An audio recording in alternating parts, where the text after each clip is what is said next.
Stockholm Syndrome, and then just complete cheese? Well, I'm full on board.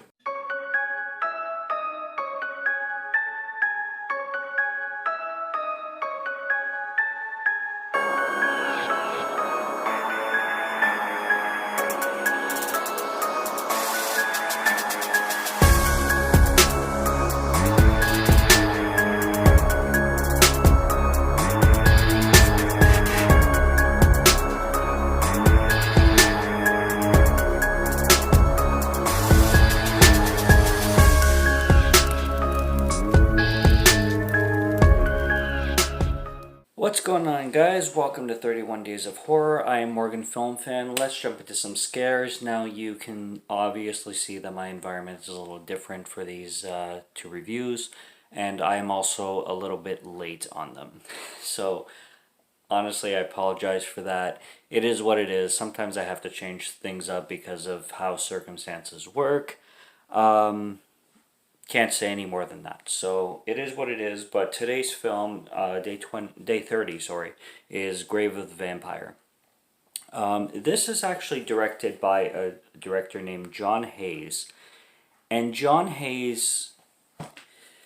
There was a package that was released called American Horror Project, and basically they released three films, and they made a volume two, and then he directed a film that I really wasn't into, pretty much.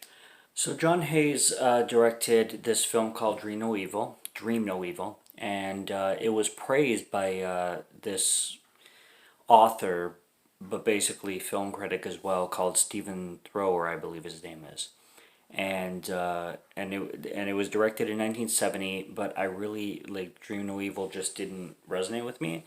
But then he directed Grave of the Vampire and in 1972, and I like this one so much better.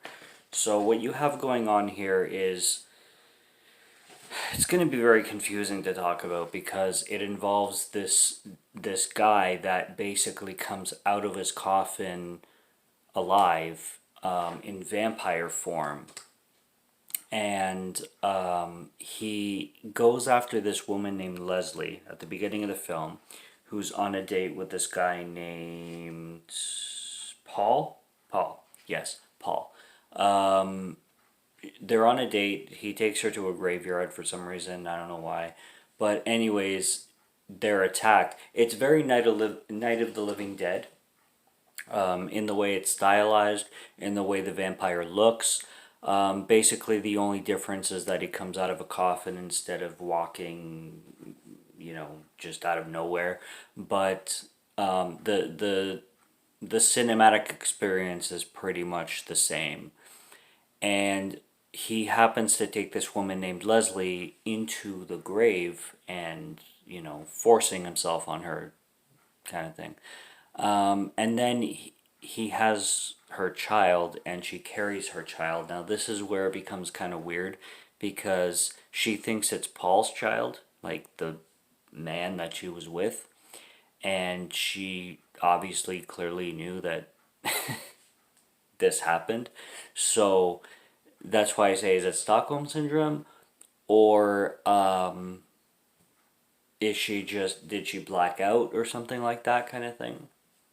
But the film progresses like that. This man starts calling himself different names because he was originally, I think, Caleb Croft, or named something else, Adrian Lockwood, and then he eventually goes by Charles, and he just keeps switching his name because he's immortal. So they're like he lives forever. He just keeps changing his name, kind of thing. So he was literally buried, like he died, and then 3 years later he rose up from the grave and did this thing to Leslie, and then had a kid. And the second part of the movie is where his kid is an adult now. He's in his 30s or something, and he's trying, like the son is trying to hunt down his father, basically to find him and destroy him, pretty much.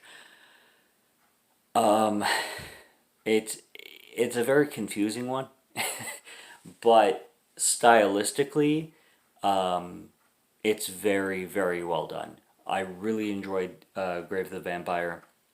I think it's a product of its time like crazy. It just fits 1972 so perfectly, and it's it's so enjoyable. You know, I actually wish that this film was in black and white because it would actually be more enjoyable in that sense.